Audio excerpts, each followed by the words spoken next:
Have you dropped your bike yet? If you haven't, it's going to happen at some point.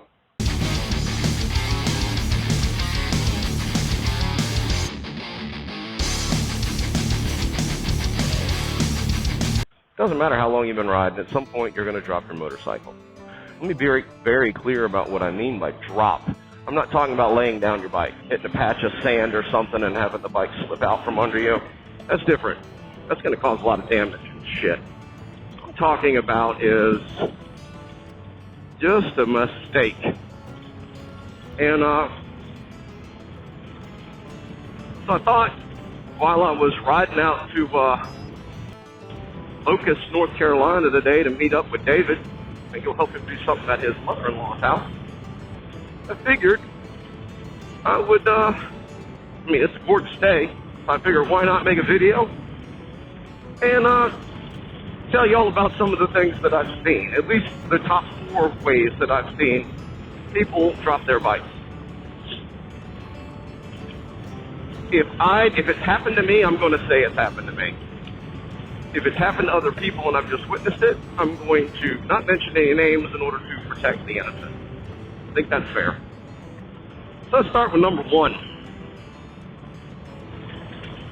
Number 1 happened to me about, I don't think I'd had Darla for 2 weeks.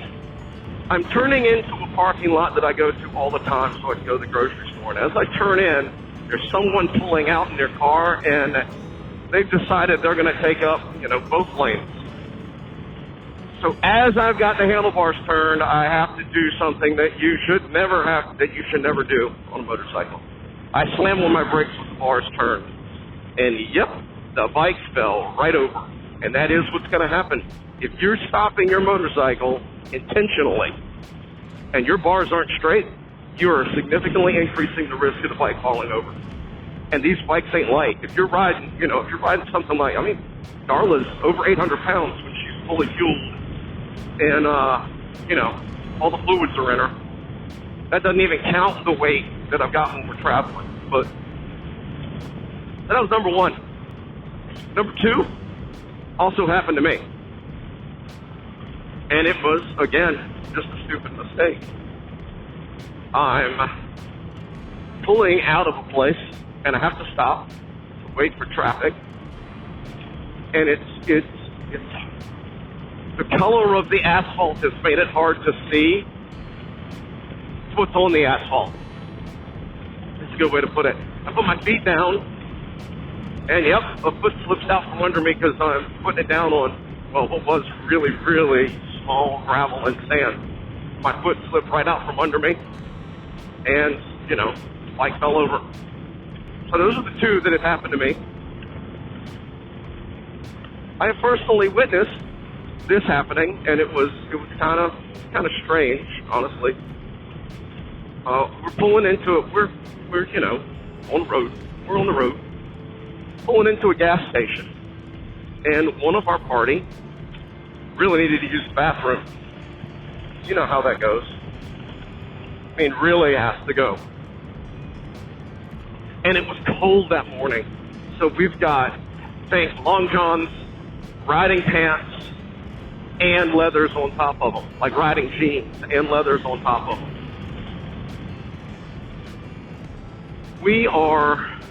I'm at a pump, starting to pump my gas. Literally, I'm getting off the bike and starting the transaction to pump my gas. And I look up at my friend who is rushing to park his bike in front of the convenience store. And as he gets up, that little, the thing that sticks out on our kickstand so that you can catch it with your foot and push it down, that went up his pants leg in his leather pants, and he didn't realize it. And so he puts the kickstand down, goes to pick his foot up before he sits the bike over, and as he does that, the kickstand comes back up some. Then he goes to put the bike over, and yep, the bike fell over. And out of all the ones I'm going to mention, this is the one the bike rolled over the furthest, is a good way to put it. When I say his bike fell over, his bike went all the way to the grip. The grip hit asphalt, and that was after rolling on his complete engine guard. And he, of course, fell off the bike like he's rolling too. And I see this, and my first thought was, why wasn't my camera running? Because this would have made for entertaining content on this trip, or, on this ride. And my second thought was, he's okay, because I see him getting up, and then I start laughing my ass off, uncontrollably. I mean, because it's humorous to witness it. Once you realize everybody's okay, it's really freaking funny. The fourth one, this one was also kind of strange.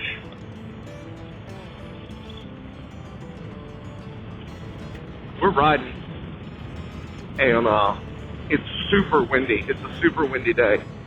When I say it's a super windy day, where we were at in the U.S. on our bikes, it was, we were in North Dakota, and we were dealing with sustained 50 to 55 mile an hour crosswinds with gusts upwards of 65. I mean, it was almost impossible to ride in. I'm not kidding. It was tough. Well, we've gone on these back roads to route around a major thunderstorm, because we figured we don't want to go through thunder. We don't want to be dealing with heavy wind and, torrential downpours, thunder and lightning. So we're on these back roads, and we're all starting to get to the edge of our gas range, is a good way to put it. And there isn't anything around. I mean, we're in the middle of a bunch of farms and shit. And we happen to see this little roadhouse on the side of the road. The open sign was on. So we pull in there and park.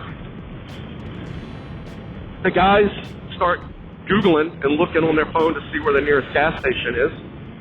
I decide I'm going to walk into the roadhouse, the bar, and see if they can tell me, I go in, and there's this nice, sweet little old lady in there. She's really cool. And when I came in, I asked her, I'm like, where's the nearest gas station? And she said, just keep going. It's 13 miles the direction you were already headed. 13 more miles down the road. And I'm like, okay, well, we got that. So I go back outside, tell the guys, I'm like, keep going the way we're going. 13 miles on the left, we got a gas station. So I had parked my bike. If the wind was blowing west to east, that's where it was going. So I parked my bike facing east, so the wind was doing this to my bike. The other guys parked sideways to it, so think north-south. And one of them did not put his kickstand down.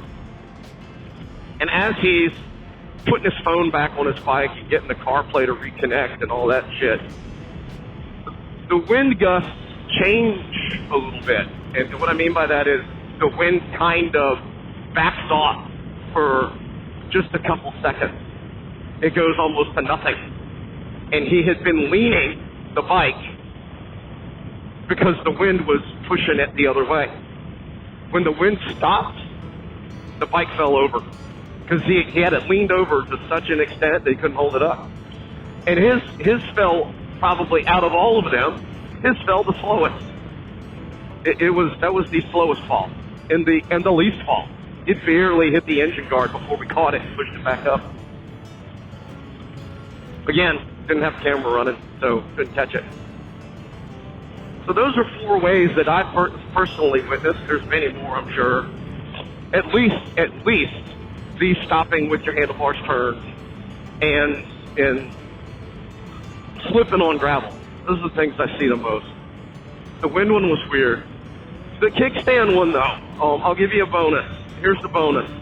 My first long-distance trip, David and I rode to Hilton Head, South Carolina from the Charlotte, North Carolina area. We were only going, like 800 miles for that entire freaking weekend. The second day, that Saturday, was the longest day that we rode. And it had been, this was back in the day when I didn't have the handlebars. I was still riding a stock seat. I was uncomfortable as shit. I had no highway pegs, and I had nothing buffeting the wind from me. And I was wearing the biggest in thickness freaking half-shell helmet that's ever been sold to anyone in the world. So I'm spending hours on the bike with my head being jerked around. I'm uncomfortable. I'm in pain. I'm tired. We get where we're going. And I was stupid. The hotel we were staying at, where we decided to park, was on a hill. And I decided, dumbly, to back up the hill. So I'm pushing the bike backwards up the hill. The other two guys were smart. They pulled in front ways. Because then when they got on their bikes in the morning, they could just let it drift out and then we could take off. I'm backing in. One of the other guys gets off their bike and helps me push it back. And I'm so tired and I'm exhausted. I'm not paying a lot of attention. I completely forget to put my kickstand down. And I just start to push the bike. I start to let the bike go over as if the kickstand was there. Until my brain was like, wait a minute, it shouldn't go this far. And then I'm trying to hold this up. And right next to me, David had parked, and my clutch lever, you can still see where it bent because the clutch lever hit the top of his saddlebag. I'm lucky it didn't penetrate it, quite honestly. So there you go. I gave you 4 plus a bonus. I hope you guys are getting out there and riding your bikes. I hope the weather's nice enough that you can. I'm Jim, and thank you for watching J Street Moto. I appreciate it. I really do. Do me a favor. Like, subscribe, click the notification bell. Always ride safe. Yeah, ready? 1, 2, 3, shoot. Ah. Asshole. Really?